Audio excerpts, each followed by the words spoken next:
All right. Welcome to How to Leverage AI to Mature Your Customer Experience and Employee Productivity. We're so excited for everyone to be able to join us on today's webinar. Before we get started, I just have two items of housekeeping. Trista, thank you. So first, we have several resources that we'll share with you tomorrow after the webinar. The big one is the recording. So all participants who are joining us today and who signed up will receive a recording of this webinar. We also will be sharing the slides that we're sharing today and a guide that we've made based on the content to help you leverage AI and think about how to utilize it best in your organization. And as we're going through, we'd love to encourage engagement. So please, if you have questions, you can either put them in the chat, and you can also just talk with us, engage in the chat. And we also have a Q&A. So if you feel more comfortable just putting your questions in there. And throughout, Trista and Kim, when they have a moment, we'll check the chat and Q&A and respond, but we do have some time saved at the end. So any questions that don't get covered, we will have time to go through them then. All right, I think we're ready. Trista, Kim, take it away. Thank you, Corey. So I'm super excited to be here today and to share, all things AI and all the things that we're seeing from a customer experience perspective.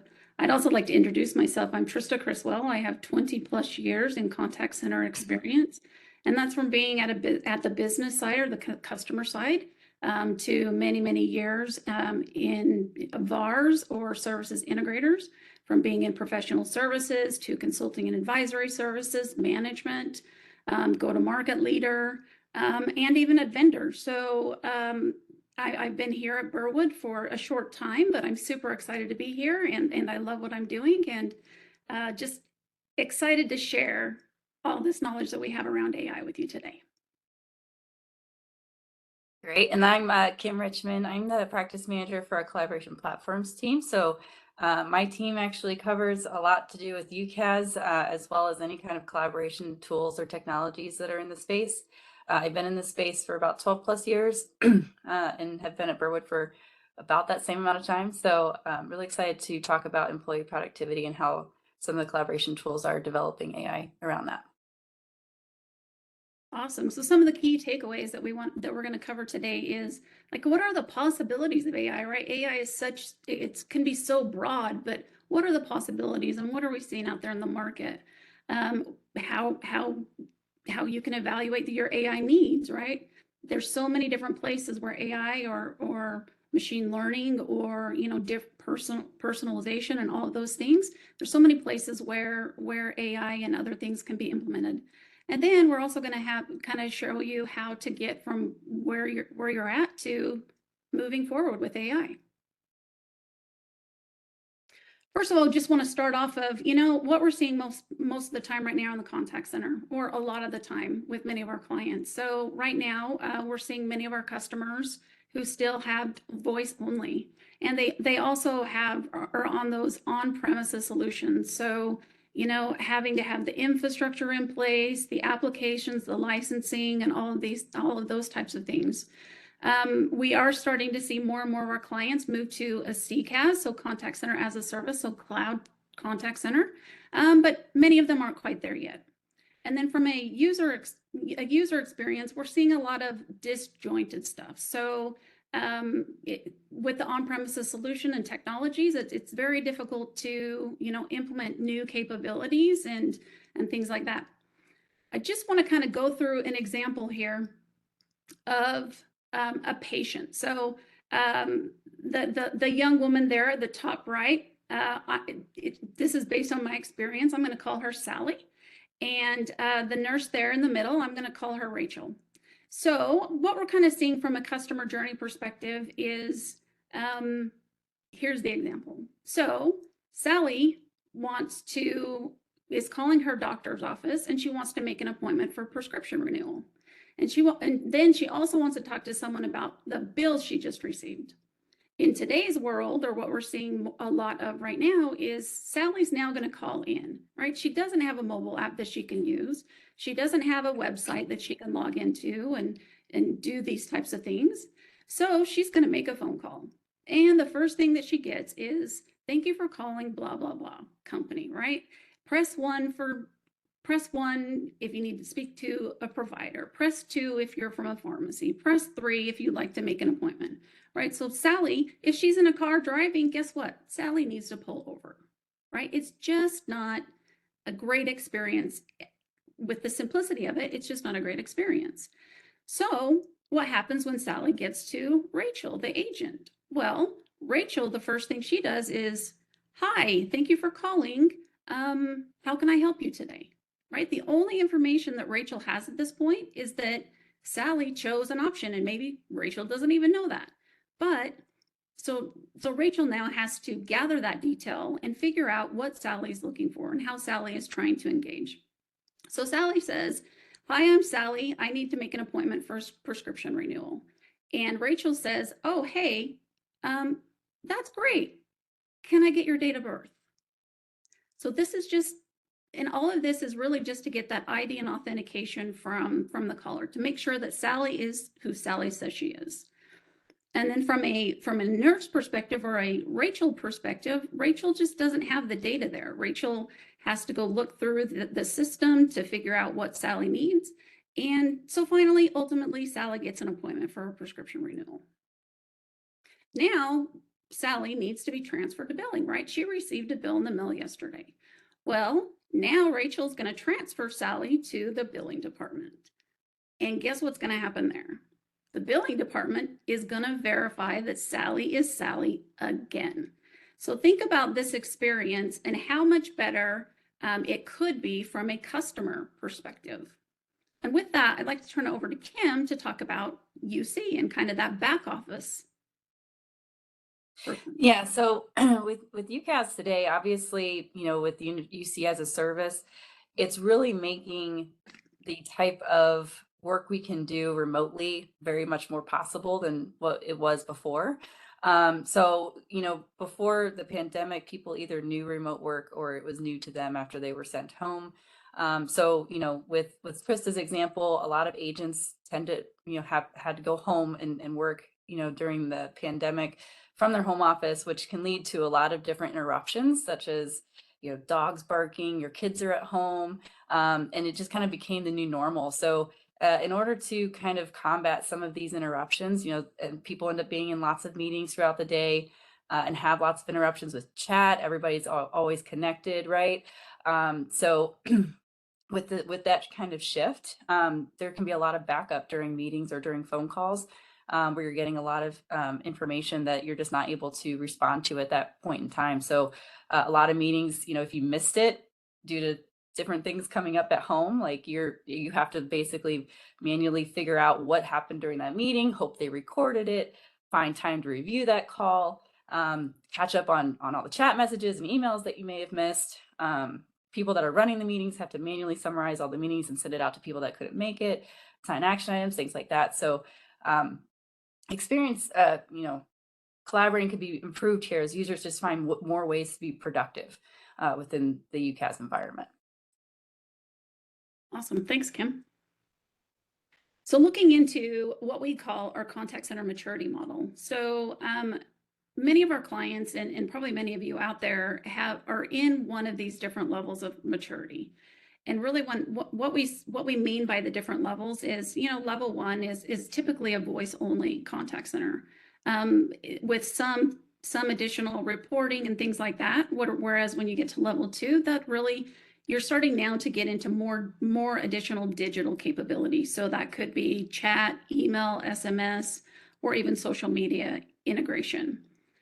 From a level 3 perspective, we start seeing expansion into kind of mobile app capabilities. So having your consumer patient be able to communicate with you kind of however they want to.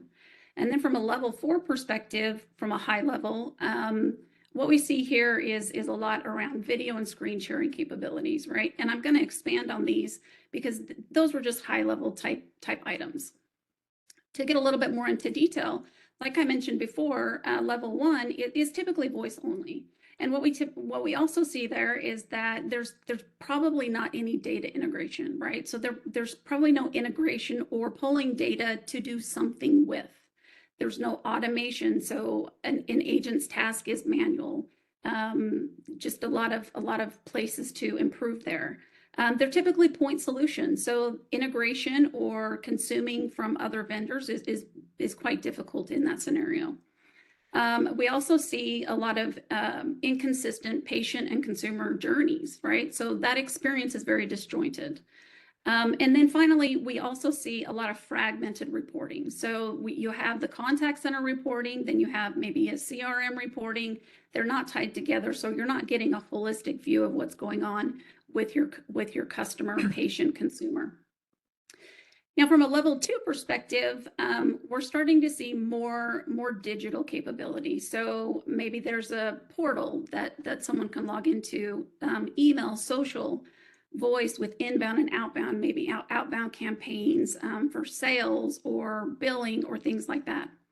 We're also seeing a typical like EHR or CRM integration. So gathering data from your customer record to understand, how they're engaging with you and why they may be engaging with you. We're also seeing, the opportunity to automate very low-level complexity journeys and tasks. So this can be done with AI, with different things. It could be personalization. It could be all sorts of different things there. We're also seeing integrated channels. So this is important because from like I mentioned earlier, many contact centers are voice only.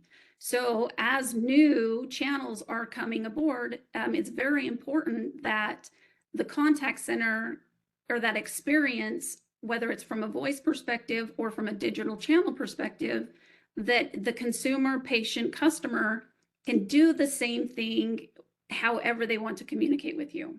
So that's very important to understand that. And then that journey is a consistent journey all the way around. So if I want to pay a bill via the phone, via voice call, or via, social media or email or whatever, I can do that, right? If I want to schedule an appointment, whether that's for a portal, voice call, whatever, I can do that, right? So it's really kind of meeting your customers where they're at.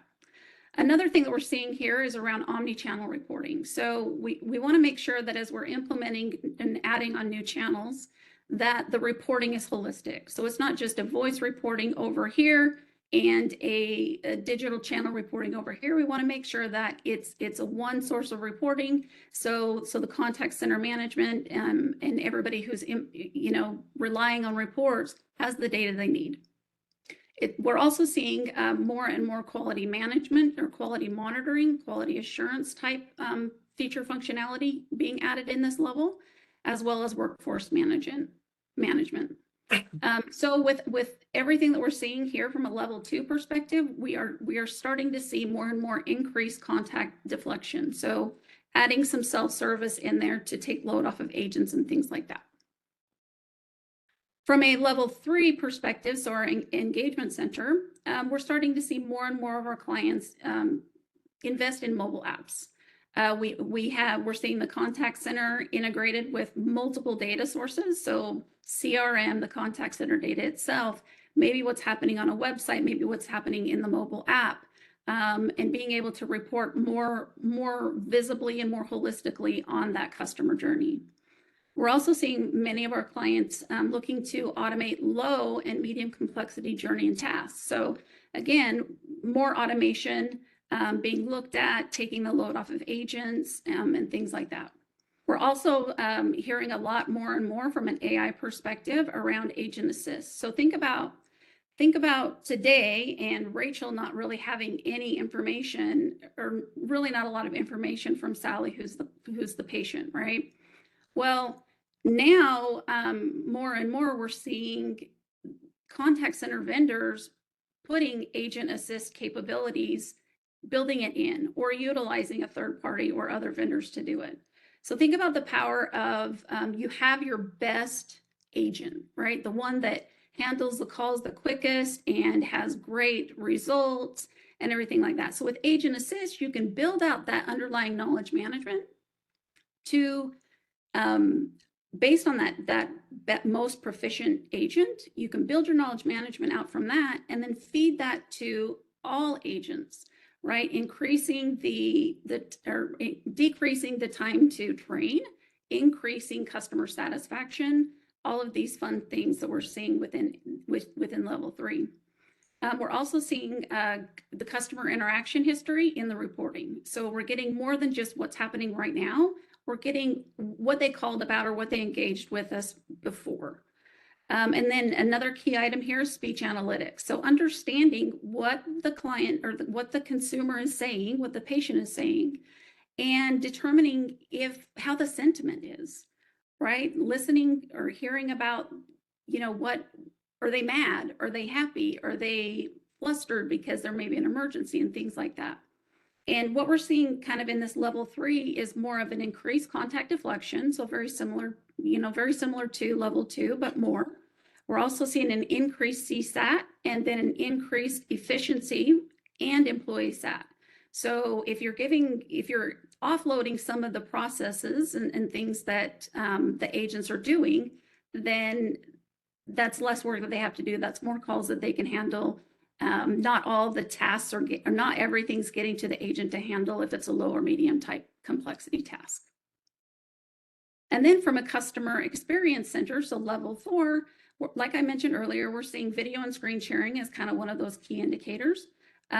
All your data sources are integrated. So now you're getting outside of just the contact center and CRM and what's happening on the website. Now you're looking at what's happening on the mobile app, how the customer's engaged, over time, and really pulling all that data together and having that one single source so you can see how your customers are engaging with you, how they want to engage with you, and how they prefer to engage with you. And then in this level, we're also seeing a continuous automation of now low task plus medium tasks, as well as some high complexity tasks. In this level, you're going to get like the full customer journey reporting, right? Because you now have all the data in one place, and you can see from step to step that your consumer is taking, how they're making it through that journey. So you'll be able to get an agent for that customer at the time that customer needs it, no matter how they decide to interact with you as a business. And we're also seeing agent personality matching. So if based on the sentiment and sentiment analysis and what's going on there, we can match that sentiment with the right agent who can handle that, so if it's a difficult call, maybe one agent is very good at handling those situations. So we want to make sure that we're getting the agents or the right agent with the right personality to the right customer at the right time. And in level 4, we're seeing a very increased contact deflection, increased CSAT, increased efficiency and employee satisfaction, as well as increased revenue. So it's really a big thing to look at. But the one thing I do want to add here is that even though you may be on a level 1 today, and maybe level 4 isn't where you want to be. So what we can do is we'll work with you to help you determine, where you are today, or figure out where you're at today on the maturity model, and then help you get to wherever you want to be for the future. And that could be just a level 2. That could be full level 3. That could be piece here and a piece there. But it's really up to you as the business and to get to where you want to be and help your clients and how you want to help them. This is an eye chart, but the point of this is that we've got CCaaS vendors out there that are running in the public cloud or private cloud. We've got AI services out there that are running everywhere. So any public cloud vendor has AI services that you can consume from and things like that. But it's not just about the customer journey only anymore, as it's now important that the customer and employee journeys meet and affect each other. So it's important that you are cognizant and taking into consideration the tools and the things that your agents are doing on a daily basis to make sure that they have what they need to be able to service your customers at the right time in the right place when your customers need that. And then many of that's really a critical point, because previously it's really all been a lot about customer experience, but now those are very tightly tied together. So as you're thinking about, implementing AI, or how you're trying to determine which next channel or what digital channel you want to implement first, just make sure that you're taking into consideration that employee journey, those employee tools that are going to ultimately affect that customer journey.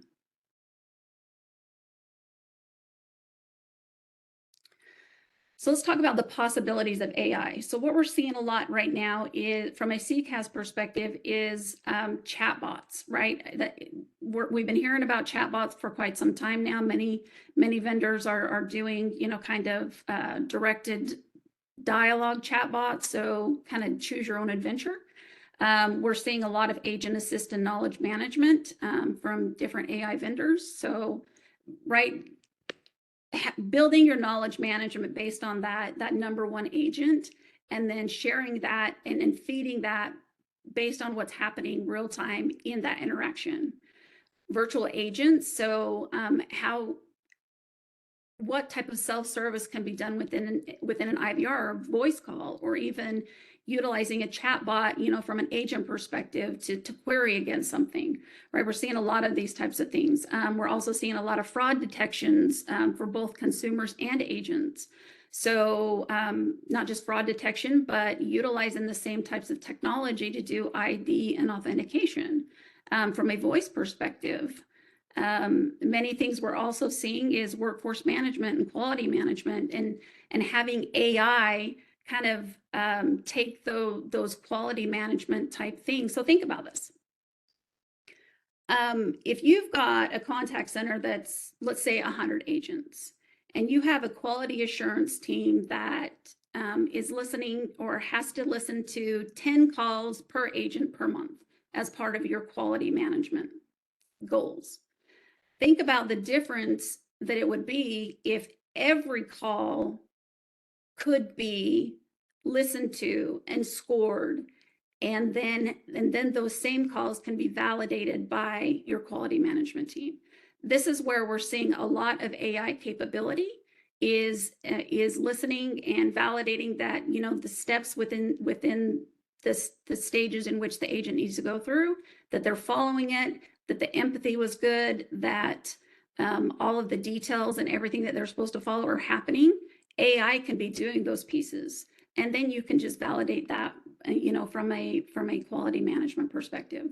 We're also seeing, so the next step, think about how much time an agent spends after each call on typing up what was done during the duration of that call, right? That after call work. We're seeing more and more AI being implemented here to take that load off of the agent. So giving them an option to, just automatically after call summaries, or pulling up that after call summary and then having the agent validate it, right? So again, it's another place where AI is playing very heavily within the customer experience realm.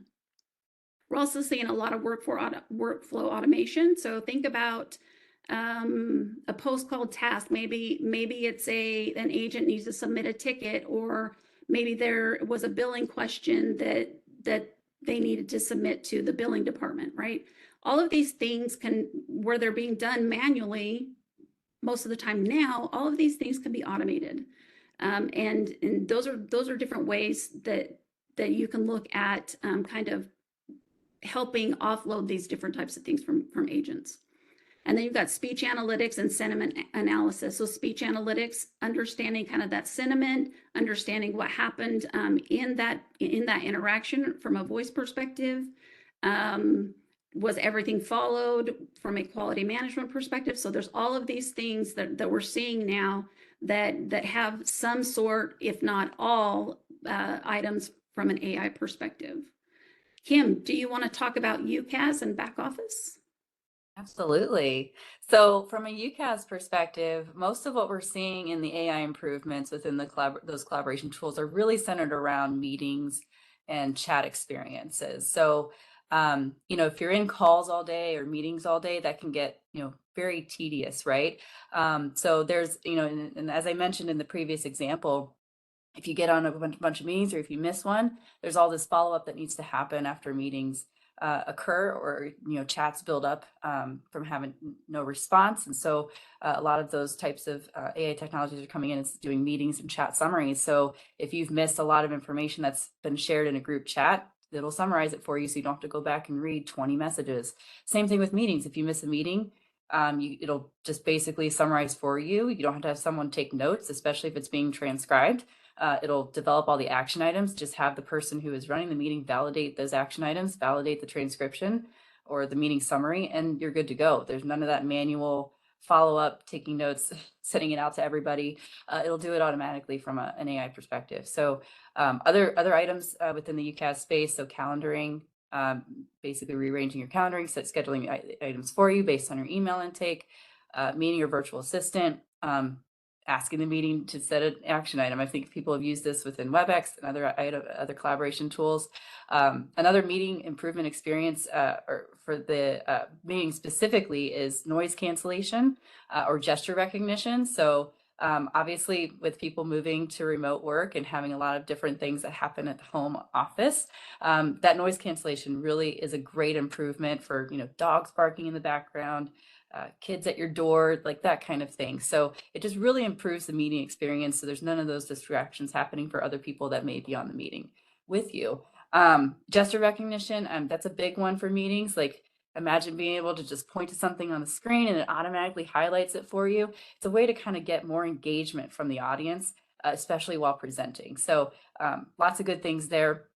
And then within rooms, speaker detection. So kind of having those types of rooms that are built in a way that they have kind of like a director of your meeting, right? It points to this camera to point to this person, follows a person across the room, basically just tracking all the motions in the room and being able to kind of direct your meeting for you based on the cameras that are in the room. So lots of good improvements from a meetings and chat perspective. As well, moving into the back office type of work, we have, as Trista said, you're kind of looking at anything that can be repetitive or manual, that can be seen as an opportunity to kind of automate and take that load off of your agents and employees. So, automate to the point where the employees are mostly validating versus completing the task. And that way you still have a use for that person. Obviously, you still have to validate whatever is being done by AI or automation. But it's still getting done without a lot of work from the agent itself. Obviously, you can use AI to provide resources to employees when they need it. So, providing the right tools at the right place at the right time. A great example of this is, as Trista said, is Agent Assist, but it can be introduced to other places within the organization, such as onboarding, HR policies, things like that.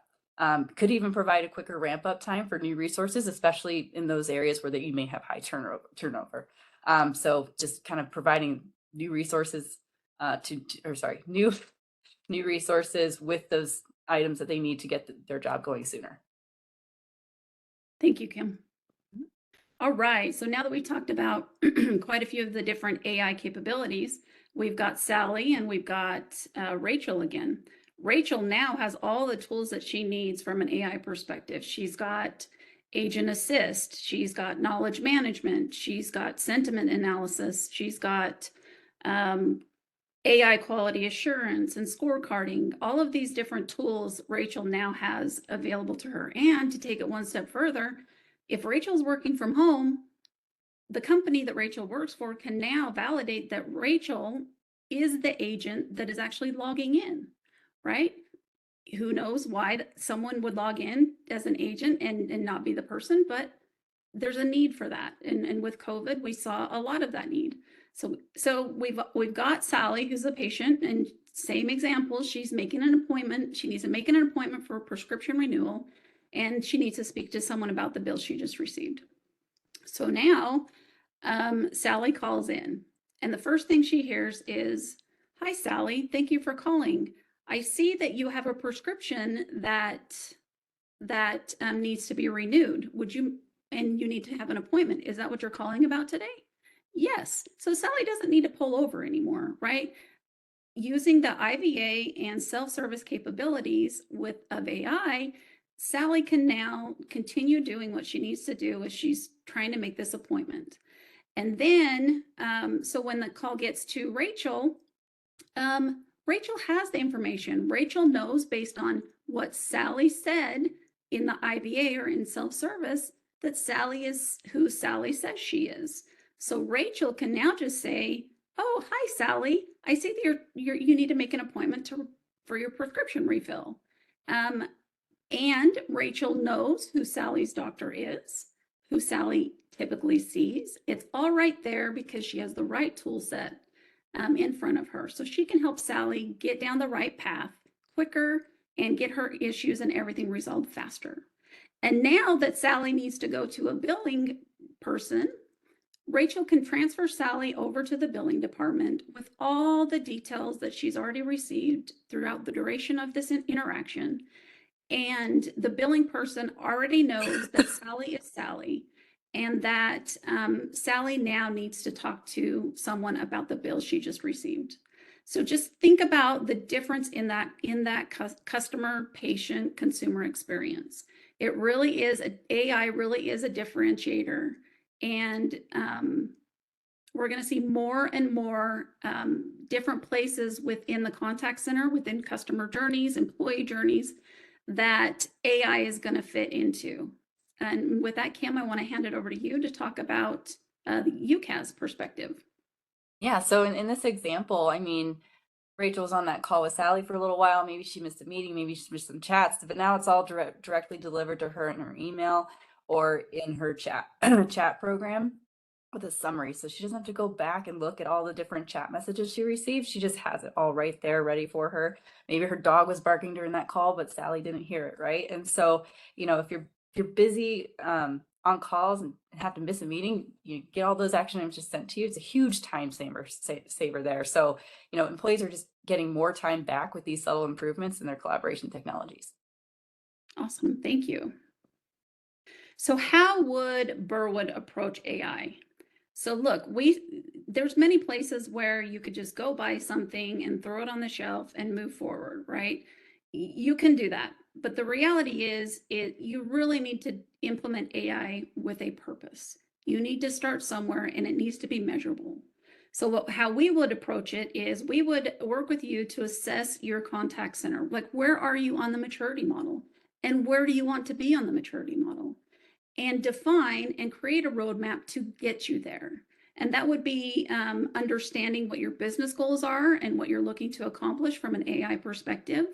Also defining what an ROI would be in implementing a small piece of AI within your customer journey or your agent experience.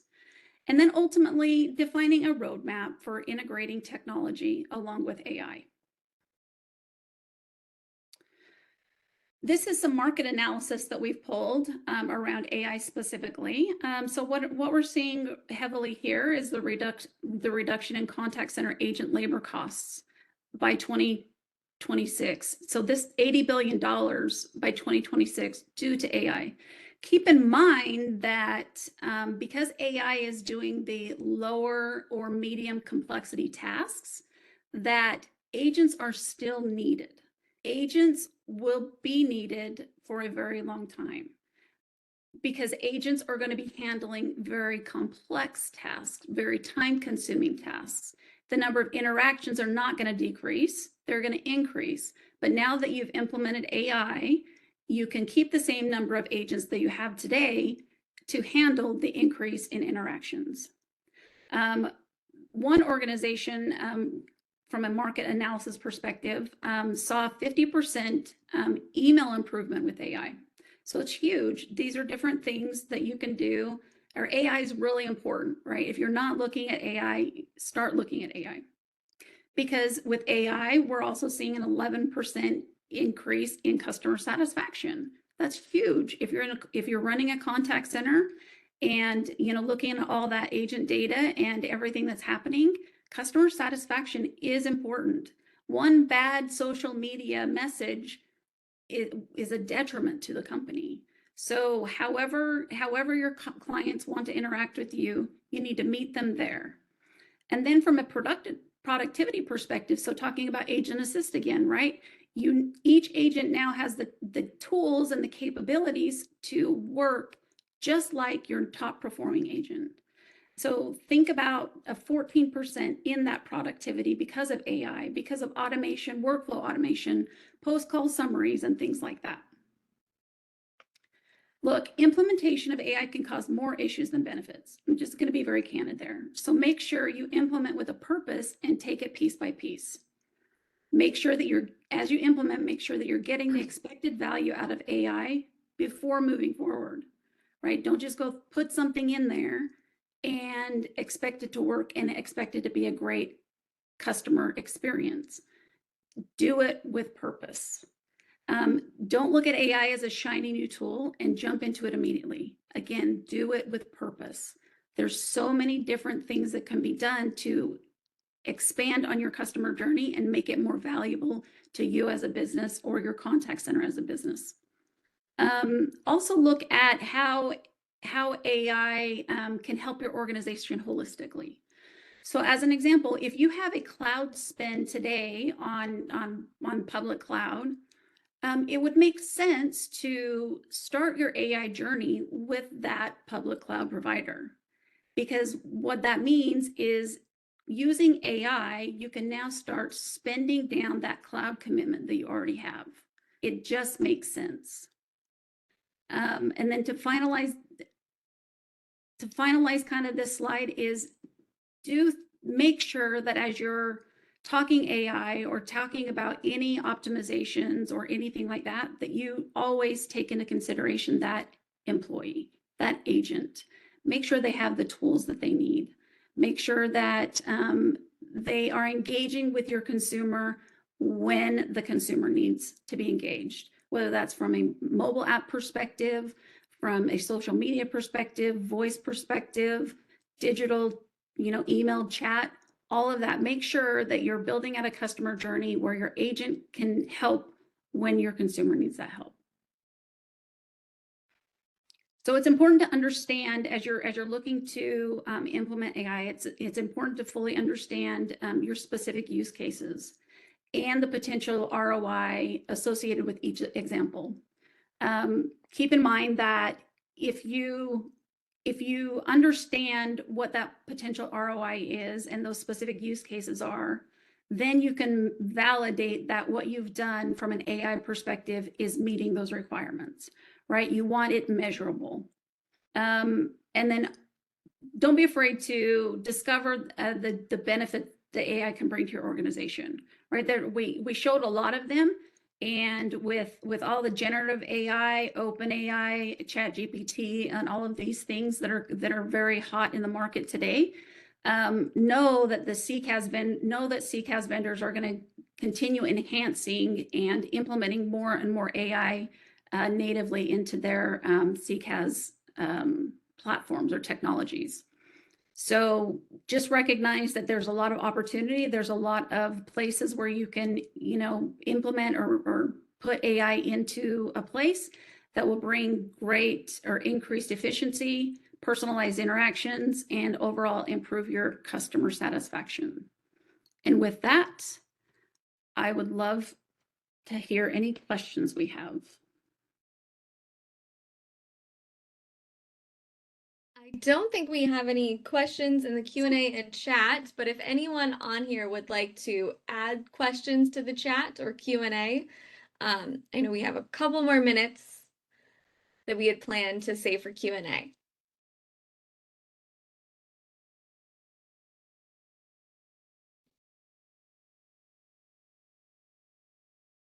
And in the chat, if you haven't seen, is the link if you're interested in that assessment. And again, I'll be sending out the recording, slides, and that guide that Krista showed us tomorrow. All right, I'm seeing a lot of claps, but no questions. Actually, I do see one question in here. As we look at rolling out these new features, does Burwood have a published AI ethics and governance policy document? Oh, yes, that was from Carrie, just to the panelists. We'll have to look at that. I don't know of anything ready, but I'm sure we have something. We can pull that for you. It's just work in progress, so I think we're good. One thing to note there is that a lot of the AI that's being introduced is vendor AI, so it's not typically being produced by us, but it is something that we're looking at very closely as we advise our clients and stuff. So.